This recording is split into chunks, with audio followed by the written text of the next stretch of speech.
Pri príležitosti Dni obce Bzince pod Javorinou sa v piatok 5. septembra slávnostne otvorili dve zrekonštruované stavby. Prvá rekonštrukcia historickej zvonice s malým orlojom v časti Hrušové bola podporená z projektu Interreg s názvom Ako piesne rastú alebo Tradície Podjavorínia a Bielých Karpát. Dneska slávnostne ukončujeme projekt cezhraničnej spolupráce s družobnou obcou Babice pri Uherskom Hradišti. Ten projekt bol zameraný na dva ciele. Ten jeden cieľ je obnova historickej zvonice, ktorá tu za nami stojí. A druhý cieľ bolo zorganizovanie folklórnych slávností, folklórneho festivalu v Babiciach spolu s ukážkou tradičných remesiel.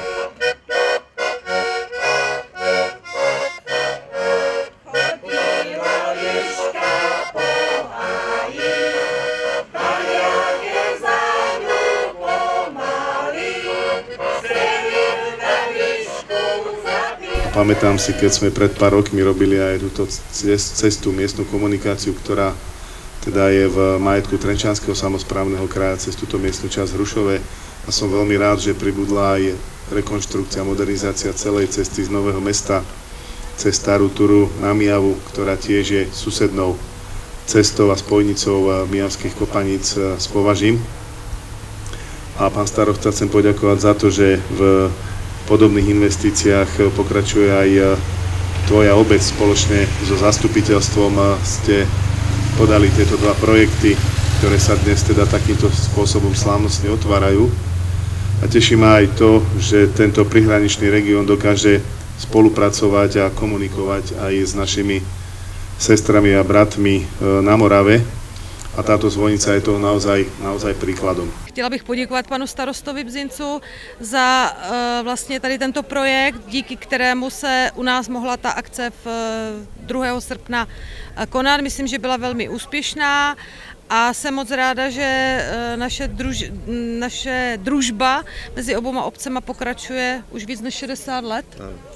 V tom venkovním areálu se konal festival, kde vystoupily naše složky dětského folklorního festivalu Kalinka, který je u nás, pěvecký sbor Kalinka s doprovodu s cymbálovou muzikou.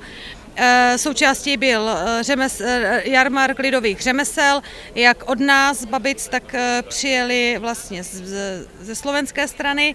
Druhým projektom bola rekonštrukcia kultúrneho domu v časti Hrušové z environmentálneho fondu na zníženie energetickej náročnosti, ktorá bola podporená sumou 194 819 eur. Dnes je pre nás veľmi významný deň, ktorý si zapíšeme do histórie našej obce. S veľkým potešením a hrdosťou stojíme pred obnoveným a zmodernizovaným kultúrnym domom, ktorý bol v minulosti srdcom spoločenského života našich občanov Hrušovo. Dnes sa tento priestor opäť otvára pre kultúru, zábavu a komunitné aktivity, ale zároveň získal aj novú energetickú efektívnosť, ktorá prispieje k šetreniu našich zdrojov a zníženiu nákladov na jeho prevádzku.